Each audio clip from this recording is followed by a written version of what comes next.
several years ago. We were driving through farmland, and as we went through this farmland, one of our children, who will be nameless, desperately needed a pit stop, diaper change. And there was no gas station anywhere close by. So we stopped at this intersection of roads and proceed to care for this child. And what struck me was the quiet. Out in the middle of fields, I think it might have been corn, I'm not sure exactly, but you could hear the wind and not much else. You just look out and see the rows of crops. I don't have much experience, period, when it comes to farming. You hear that as I have no experience when it comes to farming. But I grew up in an area in Pennsylvania where there was farmland everywhere. I just don't know that I knew any farmers. But we're coming to a part in Ruth where a harvest is taking place. And I have learned a little bit about harvest time. For one thing, it's a time of bustling activity. More to do than there are hours in a day. Much work to be done. Secondly, it's a time of great excitement, or it can be. These farmers have watched the weather like clockwork, day in and day out, over however many seasons of growth has been necessary. And now it's finally time to bring in the grain, to bring in the goods. And so it can be a time of great excitement because now they have the opportunity finally to secure what they've been growing. And if it's been a really good growing season, then they're looking forward to finding out how many bushels they get per acre of this or that crop. This is their payday. And thirdly, depending on the crop and on the weather, harvest time can be a time of great urgency, especially when you're dealing with some types of grain like wheat. Once it's ready, you have to get it in. Because if a rainstorm comes partway through, or a heavy windstorm, then the volume of what they're actually bringing in can significantly drop after that weather hits. So I've learned a little bit, and hopefully I've represented those things even accurately. But when we come to Ruth chapter 2, maybe this helps us a little bit with the setting. We've learned in Ruth chapter 1 that God is giving his people food. It's very possible that this is the first good harvest they've had in years. So add then the excitement and the joy and the urgency to get this into the barns. The town was probably buzzing with excitement. And let's not also forget the tremendous difficulty that Ruth and Naomi have been experiencing, or I should say difficulties. It's been very painful for them, very bad stretch of life. And as this second scene starts in Ruth, they have no guarantee that just because the fields are good, their life will be good. It's not an instant transfer to them. There's much uncertainty that they are facing. For one, as Ruth goes to glean after the reapers, that's a risky occupation. As the book says more than once, there have been times where such ladies have been assaulted in the fields. They needed protectors, and they did not always have them. And Ruth and Naomi know this. So all this to say, we don't want to miss the tension that these two ladies would have been facing as this second scene begins. We don't want to miss the uncertainty that they had. And to miss these things would be to miss the significance of what God is doing in their lives. So please listen or read along as I then read Ruth chapter 2. Now Naomi had a relative of her husband's, a worthy man of the clan of Elimelech, whose name was Boaz. And Ruth the Moabite said to Naomi, "Let me go to the field and glean among the ears of grain after him, in whose sight I shall find favor." And she said to her, "Go, my daughter." So she set out and went and gleaned in the field after the reapers. And she happened to come to the part of the field belonging to Boaz. who was of the clan of Elimelech. And behold, Boaz came from Bethlehem, and he said to the reapers, "The Lord be with you." And they answered, "The Lord bless you." Then Boaz said to his young man who was in charge of the reapers, "Whose young woman is this?" And the servant who was in charge of the reapers answered, "She is a young Moabite woman who came back with Naomi from the country of Moab. She said, 'Please let me glean and gather among the sheaves after the reapers.' So she came, and she has continued from early morning until now, except for a short rest." Then Boaz said to Ruth, "Now listen, my daughter, do not go to glean in another field or leave this one, but keep close to my young women. Let your eyes be on the field that they are reaping, and go after them. Have I not charged the young men not to touch you? And when you are thirsty, go to the vessels and drink what the young men have drawn." Then she fell on her face down to the ground and said to him, "Why have I found favor in your eyes, that you should take notice of me, since I am a foreigner?" But Boaz answered her, "All that you have done for your mother-in-law since the death of your husband has been fully told to me, and how you left your father and mother in your native land and came to a people that you did not know before. The Lord repay you for what you have done, and a full reward be given you by the Lord, the God of Israel, under whose wings you have come to take refuge." Then she said, "I have found favor in your eyes, my Lord, for you have comforted me, and spoken kindly to your servant, though I am not one of your servants." And at mealtime Boaz said to her, "Come here and eat some bread, and dip your morsel in the wine." So she sat beside the reapers, and he passed to her roasted grain, and she ate until she was satisfied, and she had some left over.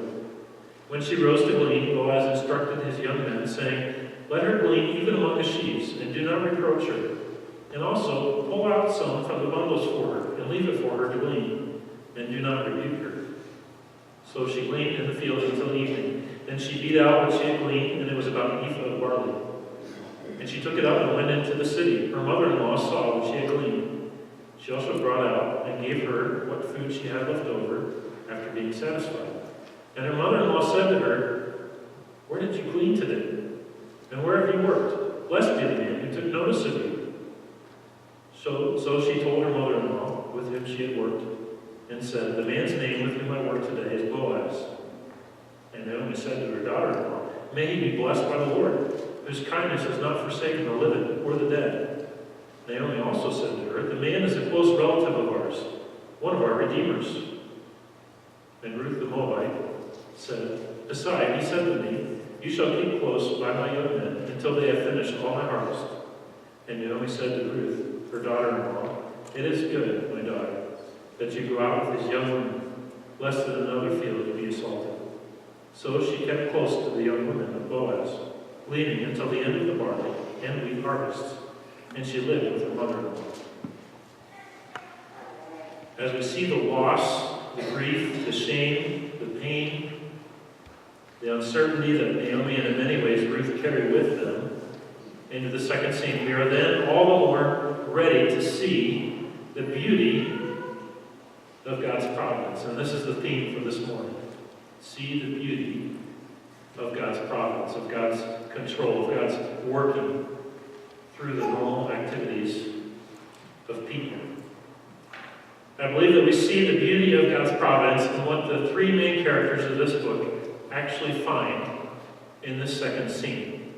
Ruth, what does she find? She finds favor. She was looking for it, and she found it. Boaz finds ways to bless. It's an interesting thing of what Boaz happens upon here.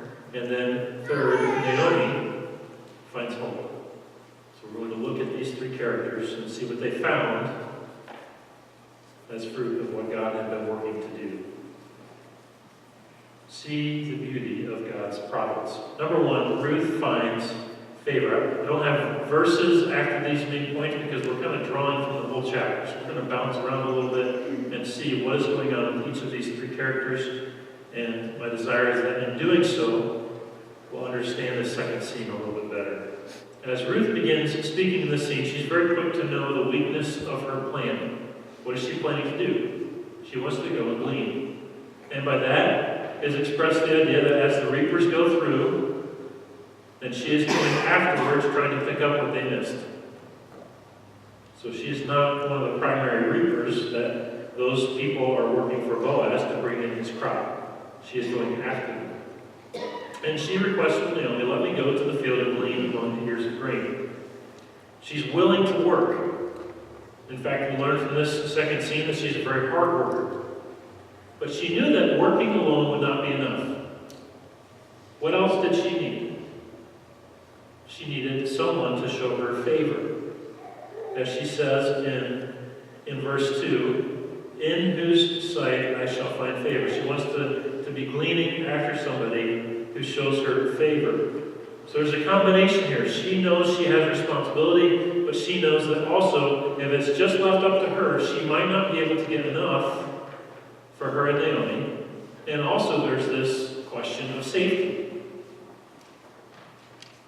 Now, what does she mean by wanting someone to show her favor? Genesis 39:21 says, but the Lord was with Joseph and showed him steadfast love and gave him favor in the sight of the keeper of the prison. If you remember that story, over time, as he was a prisoner, the prison guard, the officer in charge of keeping the prisoners, came to like Joseph. And because of that, Joseph got some benefits. He got some privileges. And that's really the idea of what Naomi or Ruth is saying here. She wants somebody to approve of her, someone to like her, and therefore someone to provide help and protection to her. I think we understand that concept. So she's recognizing from the onset that she needs something in addition to what she can do. Did she dare hope for such favor as she was going to find? Did she really see that it was going to work out this well? And here then we see, as she's saying this, here then we see again the two views of looking at events in the book of Ruth. If you remember, I've tried to explain, some of the things in Ruth are from a human perspective, from what they can see. And some of the things in Ruth are from God's perspective. And so when we come to verse 3, so she set out and went and gleaned in the fields after reapers, and she happened to come to the part of the fields belonging to Boaz. From the human perspective, we often miss the significance of events as they're happening. Or we can. Sometimes you're watching something happening and you're going, this is big. Other times it just seems like a normal occurrence in life. And then as events proceed, you look back at that time and you realize the significance of it. That's what this is emphasizing. Of course she had to go somewhere. She had to pick a field and start gleaning. She happened to start gleaning in the field of Boaz. Well, in all of this, God is the one who is in control. God is the one who is sovereign. Nothing is happening by chance here. We're going to see that very clearly as we continue. Ruth knew she needed a favor for one reason, because she was a foreigner. Perhaps she feared that Israelite women would receive the opportunity to glean before she would. Whatever concerns she has, she says very clearly in verse 10, she asks Boaz, why have I found favor in your eyes that you should take notice of me, since I am a foreigner? So she knew that could be a strike against her. And she was willing to admit it openly. Her very posture, even before Boaz falling on her face and bowing to the ground, shows her humility. Then if you look over in verse 13, again she answers Boaz, I have found favor in your eyes, my Lord, for you have comforted me and spoken kindly to your servant, though I am not one of your servants. So she knows she has some things working against her. She's not a servant of Boaz. So she's on the field only by his permission. She's not a native Israelite lady. She's an outsider. She knows she needs help. We do learn in verses 7 and 17 that she's a very diligent worker. As the foreman says, she started from early morning. She's worked hard up until this, or she's continued up until now, except for a short rest. We see in verse 17, she gleaned in the field until evening. As evening came, then she goes out and she beats out what she had gleaned and takes the seed, the good part. So she had worked from early morning until the evening. gleaning, bending over, picking up, carrying, and now she goes and she beats out the grain. Very diligent worker. She had a very good day. She was helped. I mean, you see in verses 15 and 16, as Boaz is telling his young men, oh, by the way, help her out. Happen to drop some things for her. Leave these, make it easy for her. As she went to beat it out, sometimes they would just take a stick and start hitting the stalks, loosen up the grain, and then take off the useless part of the stalk so that she could just carry the seed. And estimates range from this ephah being between 30 and 50 pounds of seed. This is a very good day. So it was necessary for her to beat it out because there's no possible way she could have carried by herself all of this stalk and grain unless she beat it out and just took the seed. In addition to the grain she gleaned, she also brought supper home for Naomi. Boaz says, here, come eat with us. He passes her roasted grain that had already been prepared for eating. She eats all that she needs until she's satisfied, and then she saves what's left. And so not only does she go out and work all day, but she brings supper home for Naomi as well.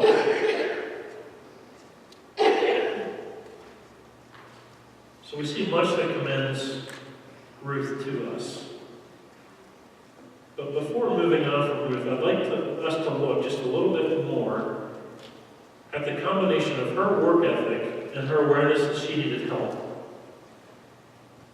She needed someone to look on her with favor. And we see by the end of the chapter, really she needed a redeemer. She needed somebody who would step in and do even beyond just helping her with gleaning. This concept of a redeemer is introduced, and we'll talk about that more in a bit. But Ruth didn't sit idly by watching for someone just to come along and help her. She saw that she had responsibility in front of her. There were many unknowns as she began that first day of gleaning. Undoubtedly, many fears could have cropped up into her thinking to convince her that she should not go to work like this. Beyond this, her husband had passed away only recently. We tend to focus on Naomi's difficulties, but Ruth's loss was more recent.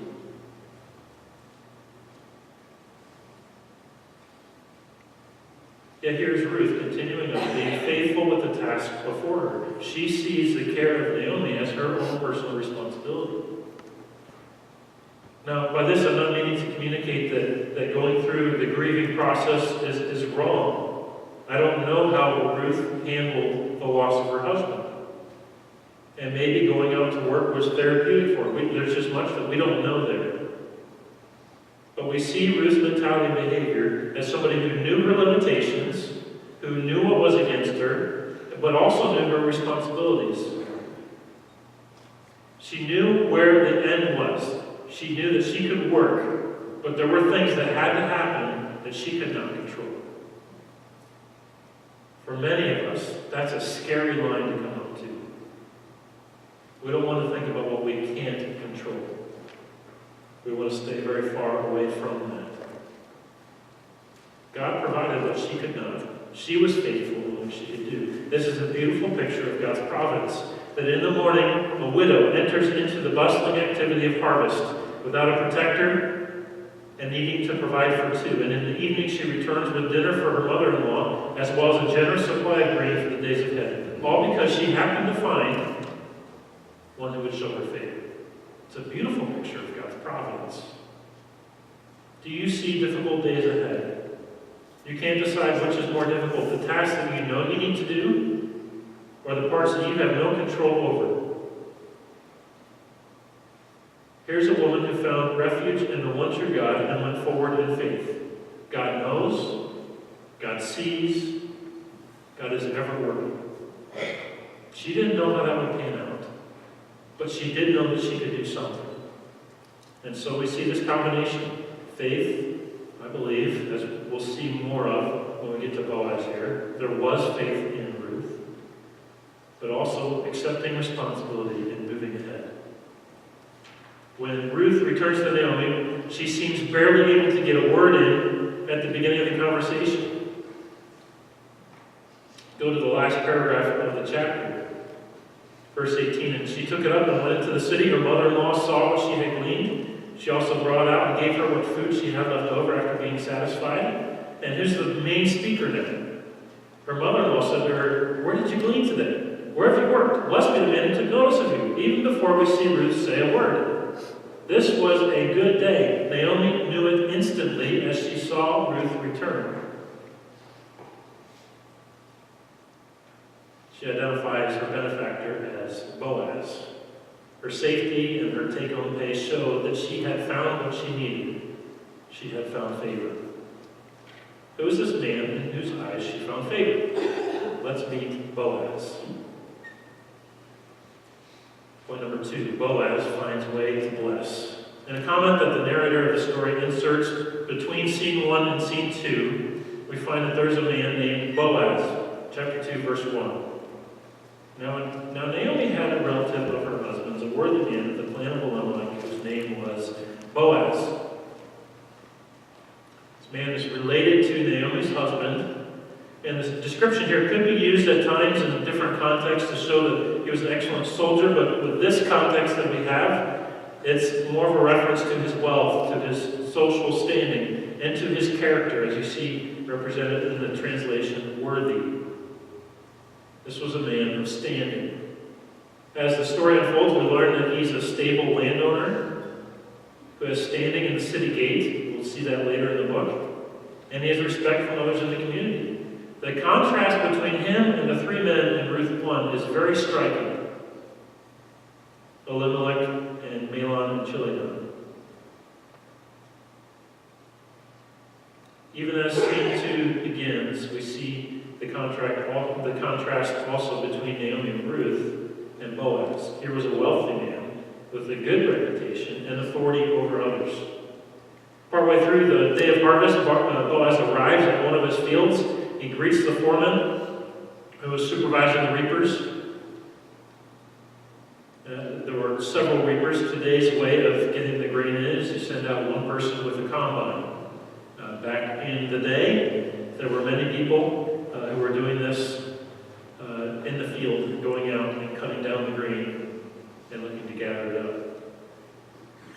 Today, you have somebody in a combine, maybe somebody driving a grain truck, some other way of support, but much different back then. He knew his own workers, and so he saw that Ruth stuck out. He didn't know this lady, and he inquires, what is her identity? His first words reveal even more of his character as we see him speak in verse 4, when he says, "The Lord be with you." In the day of the judges, I doubt that this was a standard greeting. When every man is doing right in his own eyes, here is Boaz greeting his workers with, "The Lord be with you." And an answer in kind, "The Lord bless you." And then we get the impression that he doesn't really even hesitate. As he learns about Ruth, this lady being Ruth, he doesn't even hesitate to start showing even more care for her. Now, landowners like Boaz were supposed to allow people like Ruth to glean. Leviticus 19:9-10 helps us here. When you reap the harvest of your land, you shall not reap your field right up to its edge. Neither shall you gather the gleanings after your harvest. You shall not strip your vineyard bare. Neither shall you gather fallen grapes of your vineyard. You shall leave them for the poor and for the sojourner. I am the Lord your God. So God had given instruction to those that own property that when they went to harvest, they were to leave some things behind for people who were just like Ruth. And this is what Boaz was allowing when there were people like Ruth that could come after his reapers and glean. I knew a farmer that this reaping up to the edge of the field is still a big issue today. So farmers have fields that are next to each other. And I knew a farmer where the man who owned the property next to him would just take a little bit more over time. And eventually that farmer just went back and pounded steel rods into the boundary line, so that if he wanted to come just a little bit more, then his machine would let's meet some unhealthy middle as it went over the line. So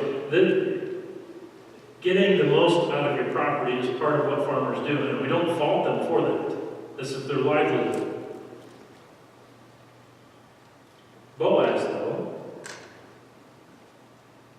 takes the opportunity to do much more than just fulfill his barn. He takes the opportunity to do much more than just fulfill the letter of the law. We see him as a man who is fulfilling the spirit of the law.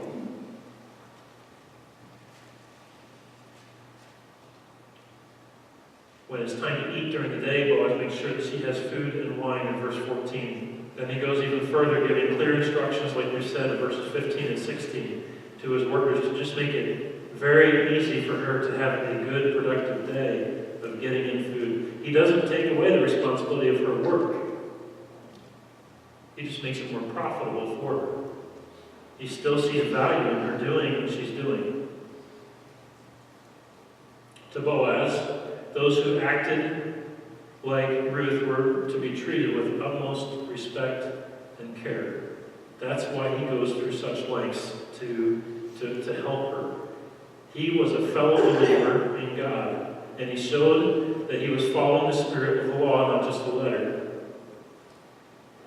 What had he heard about Ruth? Verses 11 and 12 are really central to the book. Ruth asks, "Why have you shown such favor towards me?" Verse 11.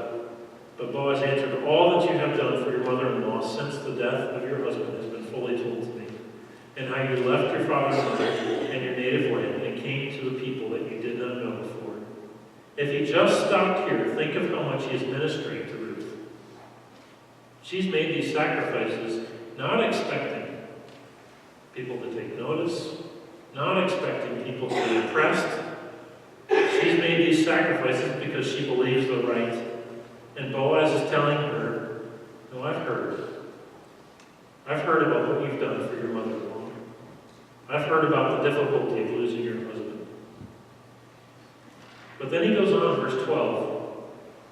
And this is really a huge verse, not only in the book of Ruth, but also in the Old Testament as a whole. "The Lord repay you for what you have done, and a full reward be given you by the Lord, the God of Israel, under whose wings you have come to take refuge."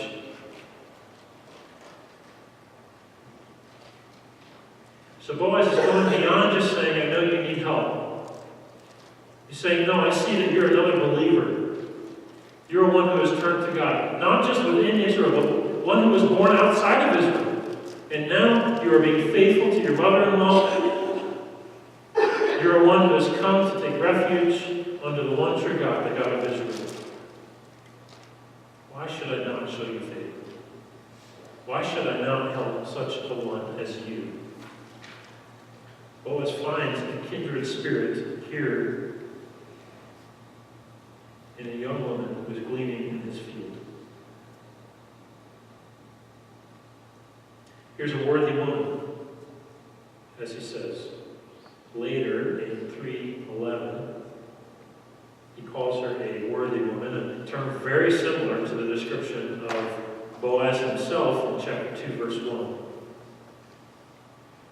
Perhaps others saw Ruth as an outcast, a poor widow, a nuisance even, not Boaz.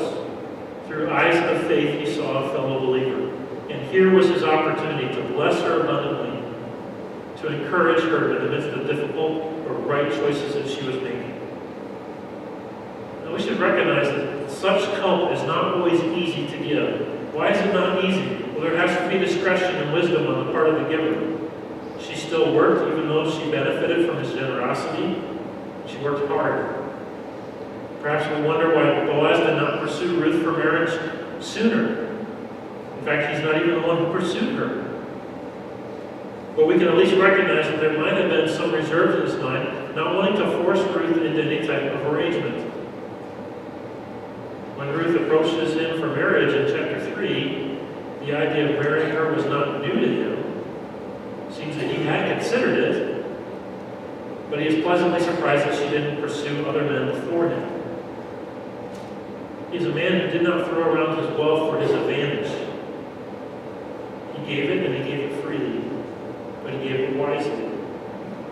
Sometimes we have the privilege of being God's means of provision for other brothers and sisters in Christ. And I think this is an important part of the message of Ruth. Naomi is hurting, and God in His wisdom brings along two people of faith to minister to this hurting lady. Here's one of those people in Boaz.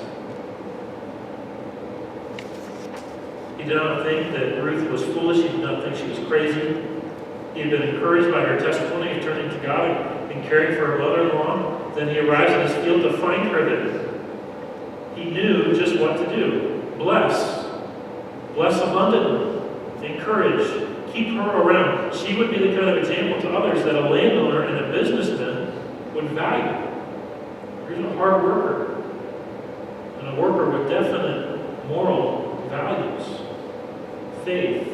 This is somebody that he wants his workers to be around. This is somebody that he wants to protect. She was a person of sincere faith.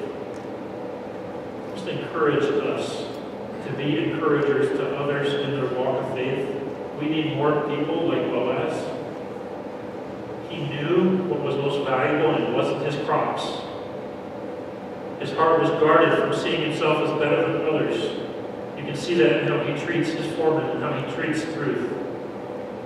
And really through Ruth, how he treats Naomi. And perhaps even one of the ways that he guarded his heart from pride or selfishness was through his giving ways. There are many ways to give. There are many ways to encourage.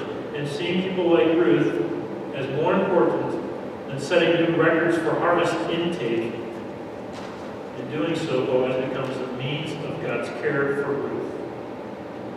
A privilege that he has. I don't think we're moralizing here.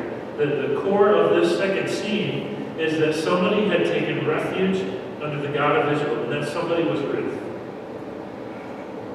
And to bless Ruth, God uses Boaz. Man, to be somebody like that, who's being faithful with what God has given us, and to have the opportunity to bless others in the steps that they are taking to take shelter, to take refuge in God, what a privilege that is. What an opportunity. What a blessing, not only to that person, but to us as well, to be able to serve God in such a way. Anyway, back to the story. Ruth finds favor because of God's providential working. Boaz finds an opportunity to bless somebody else.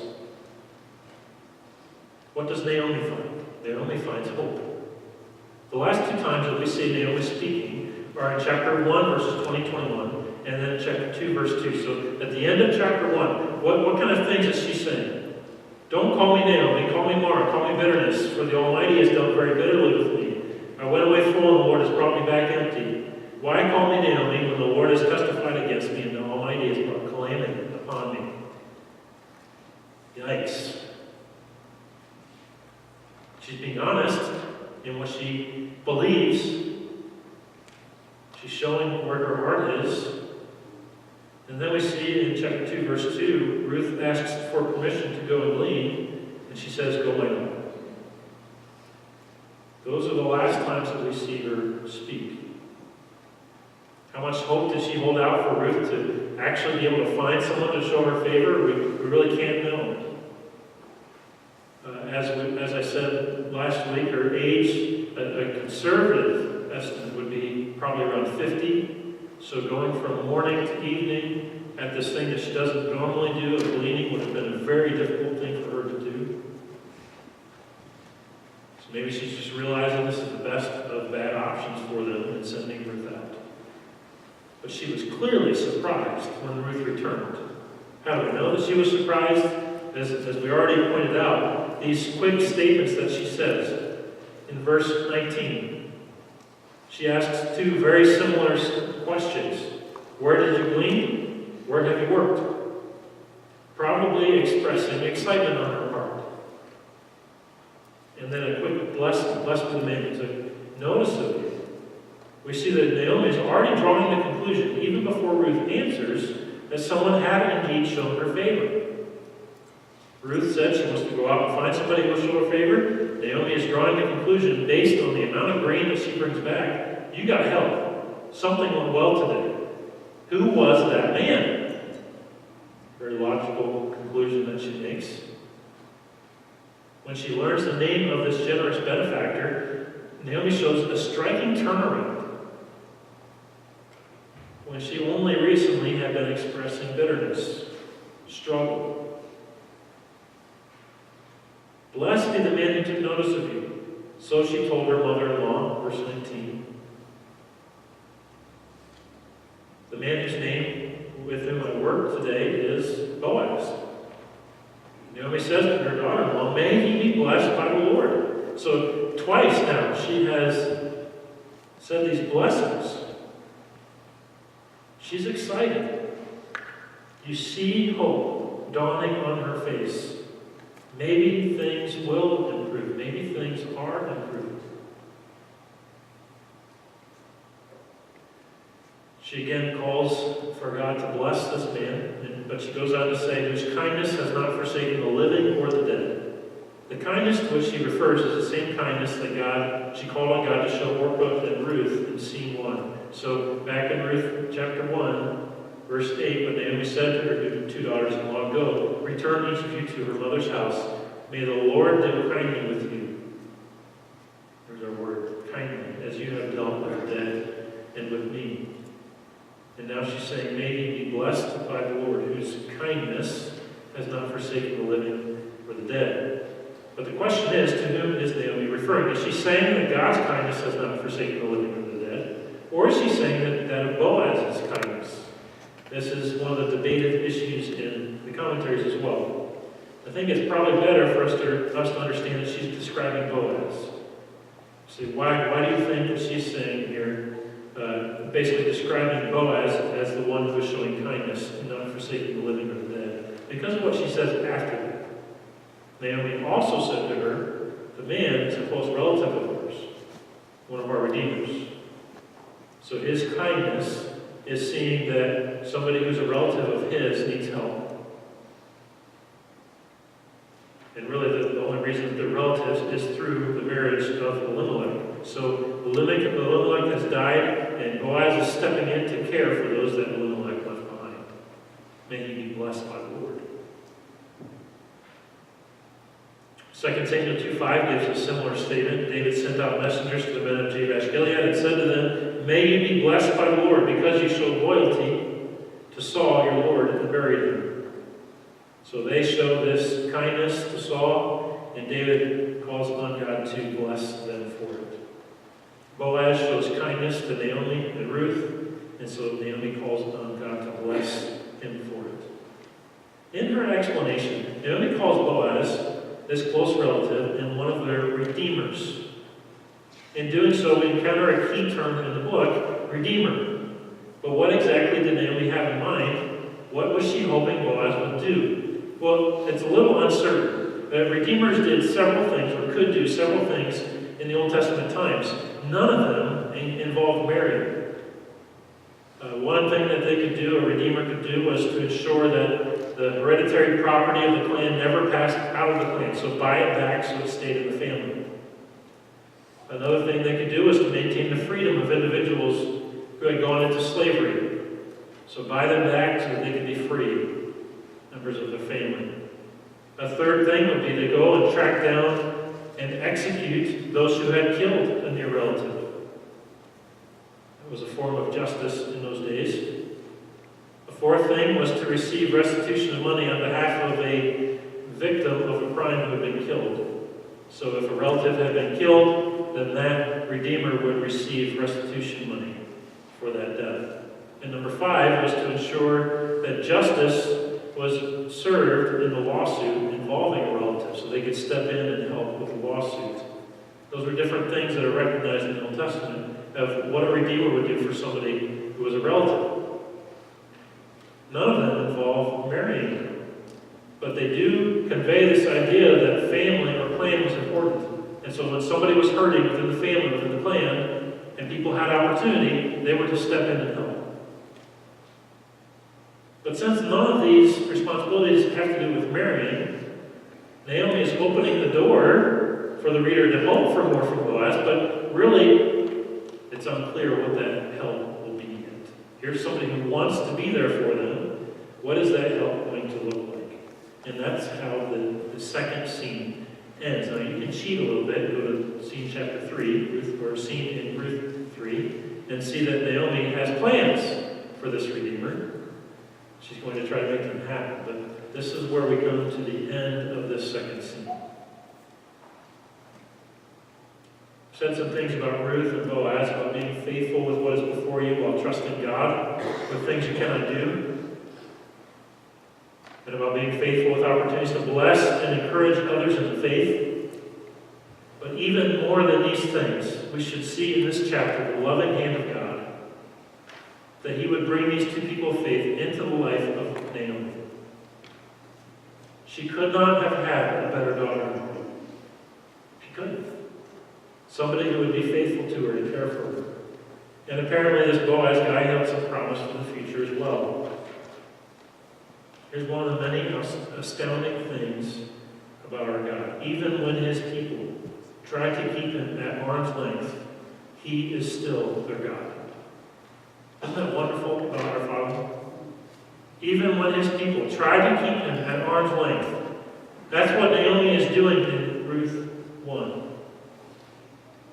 He is still their God. He is still working to do what is best for them. In fact, his work for them has never ceased. Perhaps you've had periods of bitterness towards God.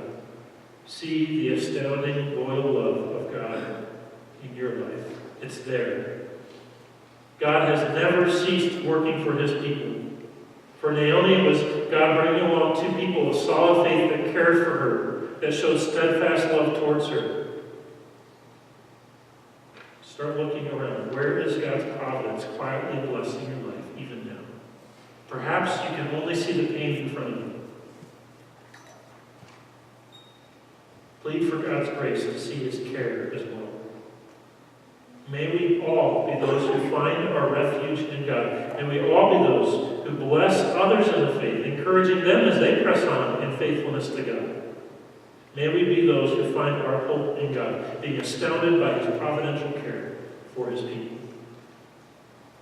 But last of all, do you lack hope? Do you lack hope? Have you not yet come to know this loving God that cares for his people? There is one who has come, Jesus Christ, the Son of God, God very God, to take away the sins of the world so that all who trust in him can find the blessings that our Creator God gives to his people. There is hope in him. If you have not yet found that hope in Christ, please talk to me afterwards. Talk to somebody afterwards and ask more. We would love to share more of Jesus Christ and why he matters for your life. There is hope in the midst of a dark world of pain. We rejoice in what God did in the life of Naomi. There's more yet to see as we continue our study there. But may we be encouraged by his word this morning. Let's pray. Thank you, God, for this example of your loving care for Naomi, of your loving care for Ruth, of your gracious work in Boaz's life to prepare him to be able to serve and bless others. Thank you in all of us that you see every person who takes refuge in you, who turns to you as the true God. Build our faith this morning. Help those specifically here today who are dealing with grief, who are dealing with pain and loss, and maybe even bitterness. Help them to see your loving hand in their lives. Bring along others who are strong in the faith, who can encourage and help them. May we be those who rejoice in you, our great God. In Jesus' name we pray.